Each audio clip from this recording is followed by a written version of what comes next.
Wetu berabikanga igenda kubanga etandika olunaku olwaleero bagita program Eyes on You. Tuli ne mwana muwala Zawedde era nga gamba nti Zawedde, she's a long friend, a very good friend.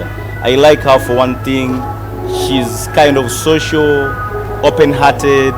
She's kind of a person or a musician that you can never underrate based on what she does, based on what she did, based on the records and the facts on ground.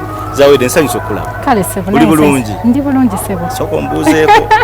Uli otya? Je ndi sebo. You look pretty nice. Thank you. Thank you. Wumi omutindo. Wale kusimba teka stosima. Obikolera wa bino okulaba nti onyirira bwot from the feet till to your hair. Mukama, kisa kya mukama. Afaayo. Kyogamba nti naawe oli mu akalokolero kola akatonda. Oli mulokole ddala. Sika. Ndi mulokole ddala. Oli mulokole ddala. Zawedde osabira. Nsabira nansa naawe. Nansana. Abeeka bagamba ki? Balungi. Mama. Mulungi. Daddy. Bonna balungi. Family, friends and sisters they and brothers. They are all fine, they are all watching. Really? Really. Okay, tugenda kuba tutambula olunaku olwaleero Zawedde, tugenda kuba tulaba the history, the fame and the journey of Zawedde Sarah, how she started to come into the music industry. Before music, where was she and what was she doing? By the way, is it a talent, inborn talent to sing? Tutandikira Zawedde. Tujja okulaba mu music yono. By the way, soko buze ku bantu. Nsanyuse nnyo okubeera ku ABS television. I think omulundi gwange ogusoose okubeera kuno era nze mbeera bulijjo njiraba ndi omu ku ba viewers. So nange I'm so happy to be here today okwogerako n'abalabi ba ABS television. Beautiful. Yes. Zawedde yani? Yenze. Yeddira kyabera bamuzaala wu Zawedde. Olubakira kunakuze ekibuzo. Who is Zawedde Sarah? Ndi muwala wa Ssaalongo ne Nnaalongo Sebikejje bali Kiwenda awo. Kiwenda kiri luda. Kiwenda Gayaza, okwata Gayaza Kiwenda. Bakuzaala mu kibuga? Dakiika 2 mba ntuuse. Sarah bannange. So mwe abantu abagula ettaka lya Ssaabasajja ne mulitwalira ddala mu kibuga. Ettaka lya bajjajjaffe. Okay. Bajjajjaffe jjajjange musajja alumbwa ye yagenda nga ateberako bazzukulu be ne bateberako abazzukulu bwe tutyo. Sarah Zawedde. Yes, 2014, if I'm not mistaken. 2004, yes. Tukulaba mu pop star, right? Was it 2004? Yes. 2004. Pop stars, Coca-Cola pop stars. Yes. Mojira, yes. I think so. Yes. Mojira. Okulaba nti you can really figure out your talent. Yes, naye ate talent yajjira mu 2007. So 2004 nava mu Coca-Cola pop stars ne mpumulamu awo nga sinafuna bulungi ankwatirako. Then later on we kusinkana Silver Kyagulanyi nampandikira ennyimba zange ezasooka. Ekitegeeza 2004 mu Coca-Cola pop star walimu ne baani? Basindi, mwalimu Basindi, Bachandiru, n'abantu abalala naye musinga kumanya Musindi. Okay. Yes. Of course up to now era Cindy yakyali standing.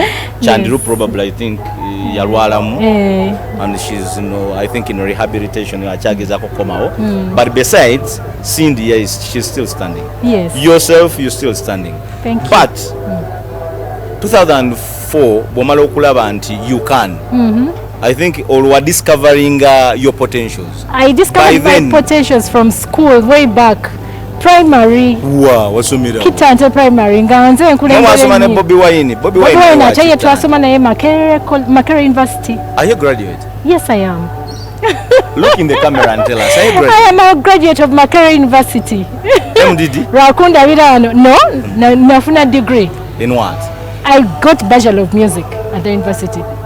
Which year was that? Oyagala kati kubala myaka. Oyagala kubala myaka. Engeri gyesaakuwaddemu ka prep. Kati mbalira awo katono because Bobby Wine was at that same time awo mu university kati otandika okumbala. Okay. Thank God that you managed to have that bachelor's. And now, how have you used your bachelor to benefit whatever life you're living from that time to now? My life basically yetolera ku live music. Skills zange zinasoma mu akatono ne talent mukama gye yampa nembi mixing. I survive strictly because of live music, not because of hits, not because of popularity, but because surviving in live music. I thank God it was because for live music. So would I say, am I wrong if I say you're an ambitious woman, social, ambitious, a fighter? I am a hustler, I am a fighter. You're a hustler. I don't give up. You don't give up? No. You always dream and go for what you dream for. I always fight hard to keep relevant. So how have you kept relevant in music? Kambere now it is Silver Kyagulanyi Lukwandikira. Yes. In 2017, right? 2007 beginning, early. Yes, 2007. Yes. No gende wa Kyagulanyi na kwa hit. Nendi mukazi. Newacho nondola. Nina nyimba nga nnya Silver Kyagulanyi. Nena sima gweze yawandika. Really? Yes. Kyagulanyi loved you by then, eh? Loved but I was hardworking, and of course I had. It wasn't for free. Silver takula byabwe tayagala bantu bagala byabwe. He wants you to put in effort in whatever you do. Yes. And you have to prove to him. And you have to prove to him. If you don't prove him, studio to jingi. It's not about money, it's about kola chintu ekinayo tekitagenda muswaza. Chovola benyimba za Silver Kyagulanyi zonna ze yawandika ezasooka up to today. Owulira ennyimba zinkuweeki, zinabikowa, zikambere naawe. Ennyimba zonna Silver ze yawandika, they are classics. By the 2007, mwali, you were musicians of challenge. You were so competitive by then. Mwali mundu was abasindi abo, mwali muba fina mugera masanyalaze. By that time, you were not alone, because those were the times of Palm Awards in Zawedde. Nebaku nominating best female artist. Nate in the next year, Nwabera Diva Awards. I remember. Yes. I was on the committee. Yes. Nebaku nominating with that song Kambere now. Yes. So during that time, how do you compare it up that time and today? Now, musically, I would say I grew into a better musician right now. The other time I knew about hitting, having a hit song, going on stage, playing CDs. But now I do real music. Running radio stations, yes. TV station to present. But now abantu benkolera bakutunuira, they want music. Baga kulaba live guitar, live drums, live instrument. Baga kwira your vocals zezikweyimirira in live music. Ebintu ebyo, who teaches you that? How do you come to know how to deal with those instruments? I studied music, but again, it's not only about music, it's about managerial skills. You cannot run a band if you're not a good manager. True. Because my band is coming to 7 years. Are you still at Boda Boda restaurant? No, Boda Boda bajigalawo da. Really? Da. Auntie Zemula yomanyi nange gwanga ndifumamu nenkomawo. Tukuba different places, tukuba embaga, tukuba corporate events, tukuba amabala, tukuba hotels. So you're the manager. Life, you're the manager of the band. I'm the CEO of my band. You're the Zawi CEO. Band. Yes. Zawi, you're the CEO. Of Zawi At the same band. time, bulichimu goch managing. Yeah, but I have. It's a team. Okay. It's a teamwork. Sija kwewa credit. Actually, big up to my team. Sija kwewa credit inzeka. It takes a team, and gwaba leading. You have to lead by example. Exactly. Yeah. Exactly. Bobera mubana and you're behaving otherwise. Nabo tebakusamu kitiibwa ate tebakuwuliriramu. But my team twewuliziganya, tukwatagana. Onakwata kino nze nenkwata kiri. Nze nyinza okugenda nendeeta gigs, nendeeta bookings. Omulala nakola ku sound, omulala nakola ku costumes. So that's how we will survive. We work together. So like when manjagala okupangisa like for a gig, how much would I okay, don't give me the exact figure, but you can say between this range and this range if it's a wedding, between this range and this range if it's introduction, between this range if it's a bar and restaurant is a hotel like Sheraton. Okay, prices, up class. Prices tezili fixed or ensonga nyingi. Distance tefanana, duration of performance teyenkana, ebyuma bagala byenkana, abayimba bagala byenkana. So kucharginga depending on how far am I going out of town? How long is the band playing? How many musicians do you want? How much sound do you want? You're considering batugenda okuwa band. So esente zidependinga kwebyo byonna. Teziri awo ntiziri fixed. So it will always depend on how much on all those factors. Omwayinza okugamba nze njagala sound omunene ekifo kinene nnyo so price eba inakulinnya naye nga tetuli rigid tuli mu covid temutujjaako mirimu kuba akalango tuli mu covid tuli mu scientific gigs so oli bwajjanga sente si nyingi naye nga tuyitawo tugikola gig. I know. For a small wedding tugikola, for a small party we perform. So how many are in that band, like the leading performers? Nilaba vocalist basatu, very powerful vocalist. Nange kenyini olusi mbe. Yes. But for me it's about delivery. Bundaba omwana nga ankolera kyenjagala ye muteeka ku front tekirina kye kinzijako, you know. Yeah, I have very powerful vocalists. Totally selfish. No, you a person who delegate and give opportunity to others by showcasing it. Yeah, so aba kusinga you work together to yes, but at the end of the day client bayagala good product. Yeah, tajja kugamba nti ze saagala muyimbi mula because bwaba akula something nice then they All program eyes on you as usual, very smart with the Henry Fashions designs. Wow. Engoye sente suti. You're looking good. I'm looking good. Yes. You're happy, you're proud, you're okay, you're fine. But you've always been smart. I've always been smart. Yes. We used to be smart. By the way, you were a very, very, very good friend of mine. I can never forget. The time we were trying to put out music, Omukulu Kabuye omujukira Mr. Kabuye was the Beat magazine. Yes. Kalungi Kabuye. Yes, Kalungi Kabuye, and we went to Club Palui. Yes. Entinda. Yes. To unleash. Yes, I have the magazine. You have the magazine. Yes. Ne Emmanuel Sejengo. Yes, nina abantu bange mu media bese wakwerabira for the rest of my life. Emmanuel Sejengo tukutumide. Alex Walimeko nkutumide. Titus. Mwami Sebide Chiroyo too, once in a while you chat. We chat. Yes. Titus. Seguya, you know all those guys were there for us, and we bonded to work together with and you. We regret. Never disappointed. We don't regret. I don't regret being your friend till today. Nefera abamawire mwatwagala nnyo because ne Isaiah fete yalimbi. By the way, Isaiah mute yalimbi. I think during that time that was over Winnie Munyenga. I think they were Yes, I think the Winnie Munyengas were existing by then also. Na ye echenjawo chemwalina nti. I know about Obsessions. Yeah, we had Obsessions by Jackie. Irene Nambiru, Juliana, Desire Luzinda. Yeah, Grace Nachimera. Yeah. And the boys, trying about Henry Tigan, Batulman. Chagayagayo. It was nice. I miss our music. I miss our music. But abayimbi tubasaba mutuwenga session ya kalika oldies kali. Actually we have oldies on Wednesdays. Wow. And we have also oldies on Thursday actually I do the show with Gloria Miss Cave. Some chick has a very good curves. I think she can compete you out. Tompana nenesuna. So tukole ekikadde ekyo on Thursday and Wednesday always at 4 p.m. mberamu nga tukuba music wa moyo yenyini whatever you're talking about, because those lyrics they had good vibes, you know. Don't concentrate too much wetuli tugezeko kutunulira teje tuvudde. You people, you had good music. Oluyimba Kambere Nawe, by the way, Kambere Nawe is one of the songs that penetrated you and brought you on scene.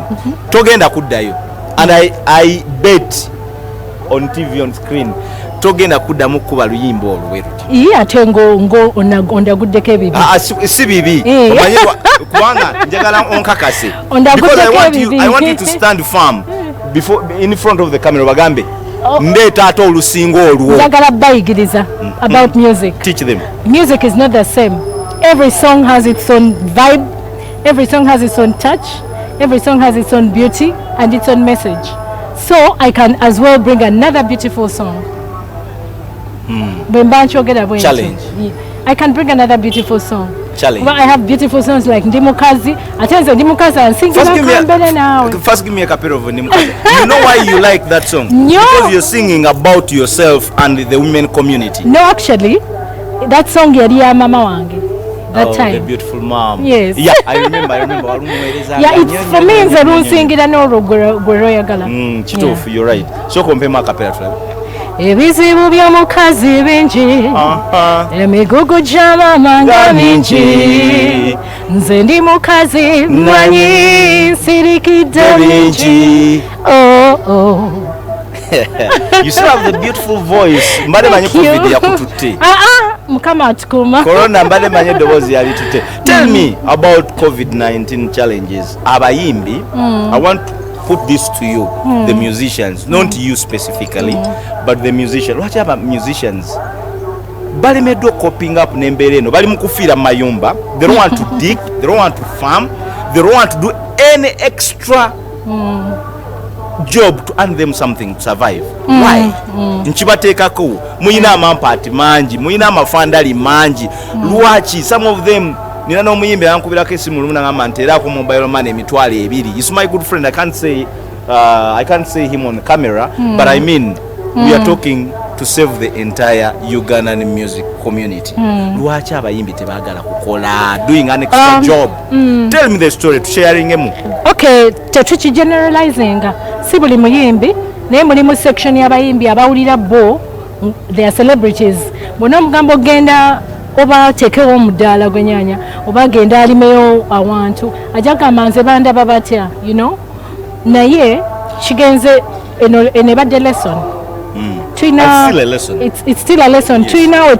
Abayimbi tulina ekitugatta, tulina Uganda Musicians Association. Yes. Lately batuyigiriza was president Waki Bender and assistant is Cindy. Yes. Okay. Bagezaako tuyigiriza how we can get plan B.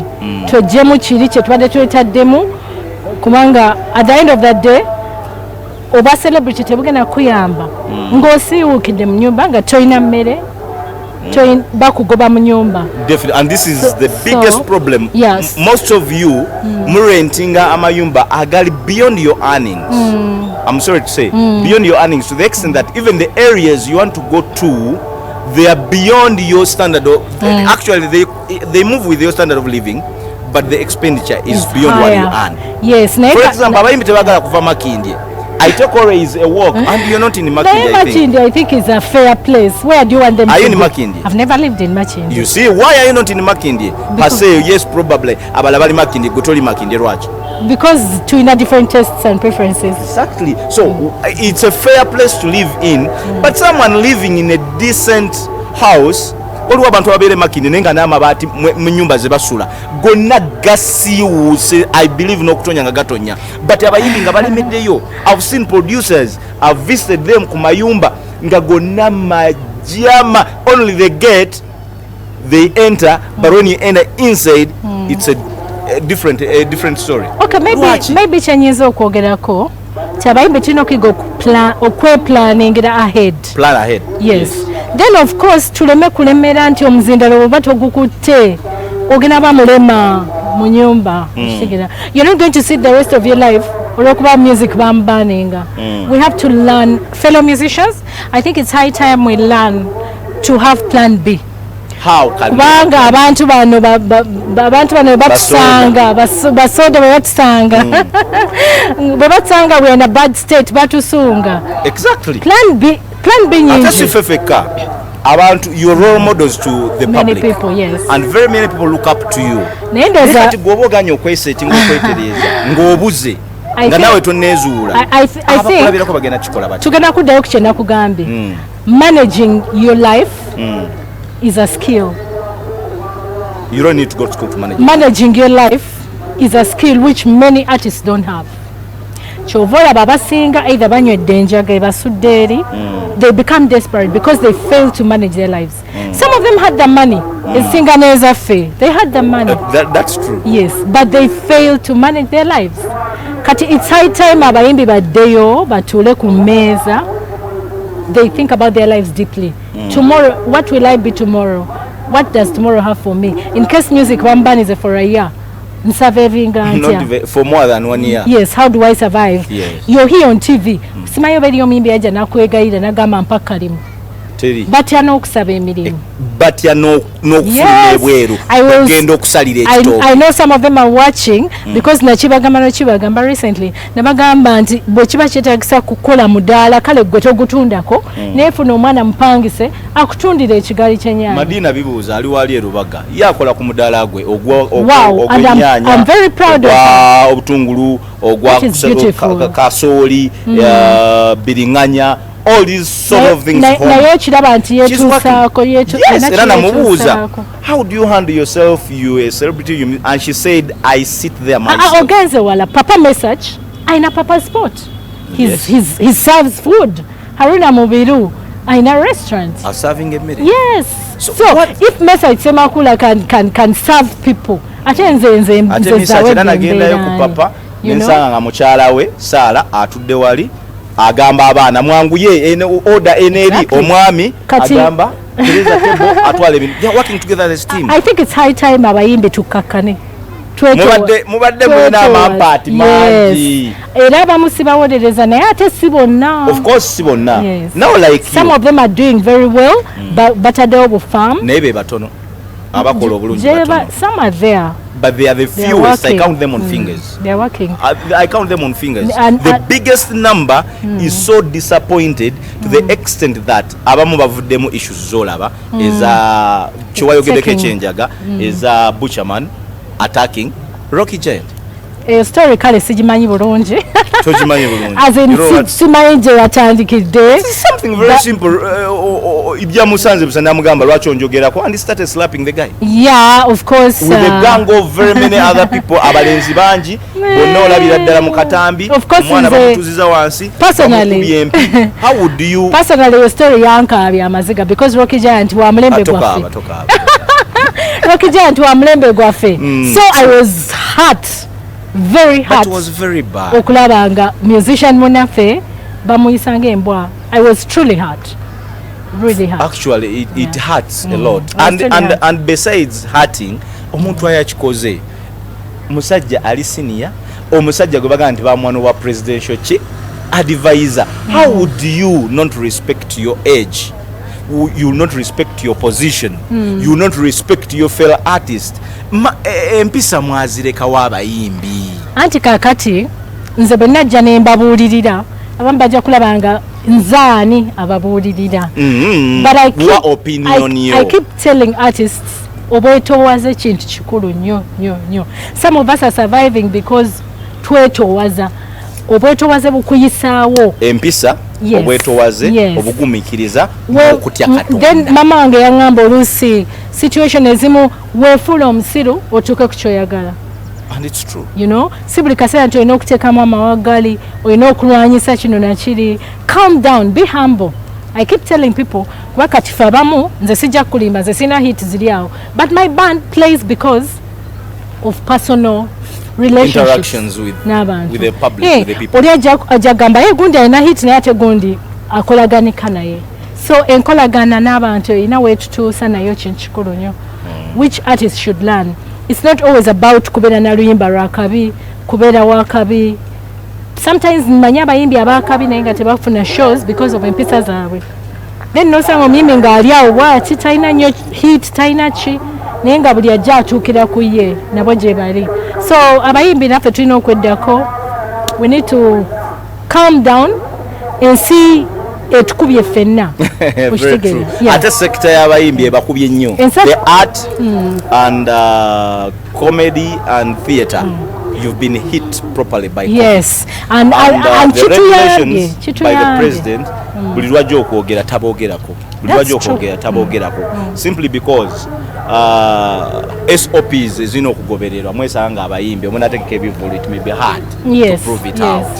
However kino COVID yajja mu bubi naye ate abaddeko byakoze eki byatuyigiriza. For example Sarah Zawedde, we used to keep in Kampala tuli muzi club we wouldn't miss Governor, we wouldn't miss Circulonge wadde bagijawo, we wouldn't miss Ambias, whatever name it. Never at the moment kati nange okufuna I had to struggle to take time almost 2 weeks nanonya Sarah Zawedde.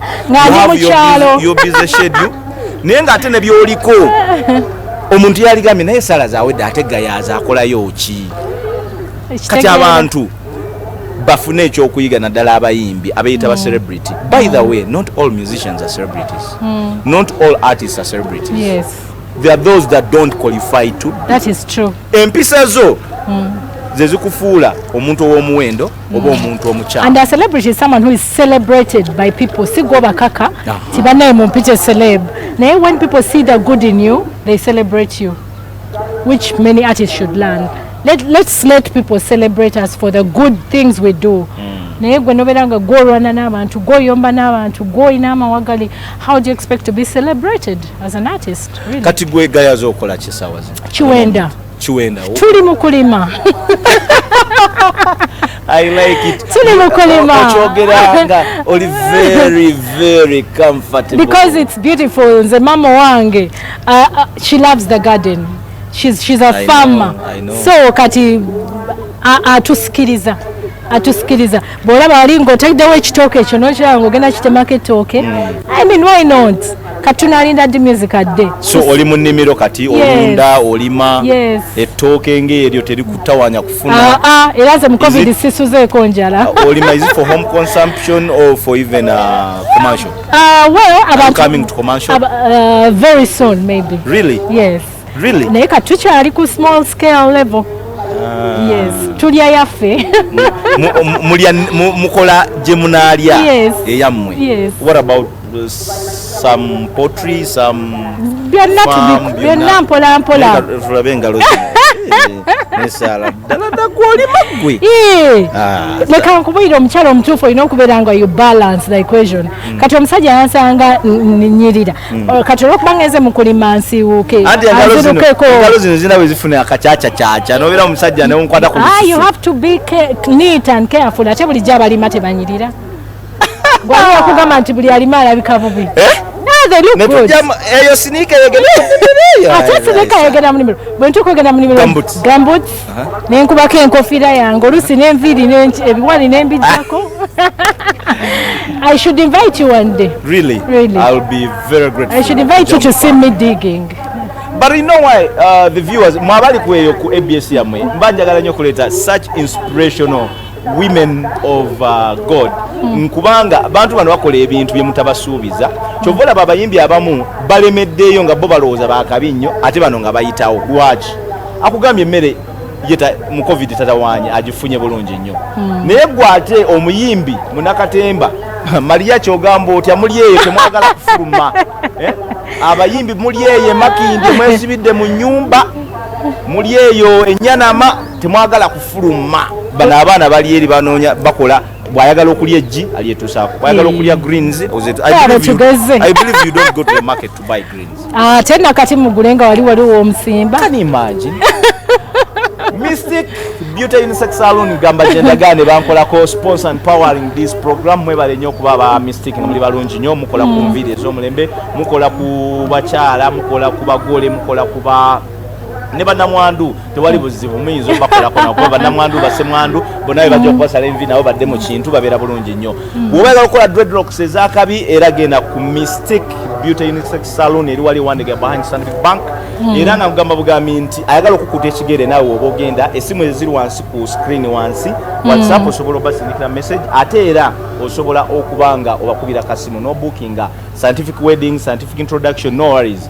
Mystic Beauty Unisex Salon ejja kuba ekituka kuba ina ne massage gye bakolako obulungi nnyo nga boolaba zikavuzi zino za mwana muwala ne sitera bulungi nnyo mulayini balina massage bed massage bakozesa n'akayinja okunyiga omubiri omugongo gwonna ne bagutereeza wali ewandege. Of course I and Zawedde we shall be there anytime. And Mr. Jimmy the manager and Mr. Gordon we shall be coming to your way to work on us. Ndowooza omubiri si mubi. You're not doing bad. Nze wamambo so kumeza malala. You're a pretty woman by the way. Thank you. You're very pretty. Thank you. Omuntu bw'atawaanako muntu we lwaki tetumuwaana. Pretty beautiful Sarah Zawedde. Mumukirize nti mulungi because keeping herself omutindo paka leero si kyangu. Abali Facebook live mwena mbebazanye ne mbagamba nti noonya page eyo soda w'abakyala onalabako logo eya ABS. I think you'll be there. Subscribe, follow me for the fame, history and journey of our musicians, our socialites, our celebrities all over Uganda, every corner tujja babaleeta. Tetugenda kunoonya ba Fit for Mike bokka, ba John Black. These are young boys who have just come in the music industry. We have the legendary trained women and men of music, ba Misa Kisemakula nga Babogedde, ba Sarah Zawedde, ba Juliana, ba Irene Namubiru, ba Queen Florence, ba Mukyalo nani Chance Nalubega.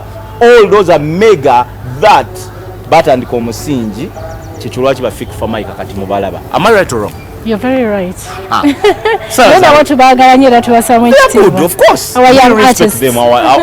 They are not young, but I mean the outgrowing. Mwe mwasooka ne muleetekawo omusingi okulaba nti bano ate abaana bajja ne baguyimbirako. If it were not you behaving well, doing good in music, these boys will not find a platform. That's true. You understand?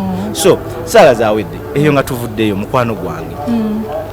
Kiki sinategeera empeta sinagiraba ku lugalo. Omayinze nze emyaka gy'omanyidde.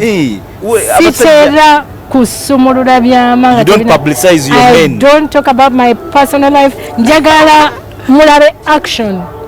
Speaking better than words. Yes. Omanyi empty things bagamba inshallah. Ne inshallah eyo nganjiriza okuva 2 ate gwe lwaki ombalira leka Allah yabangerera nze kino mpulira nga kino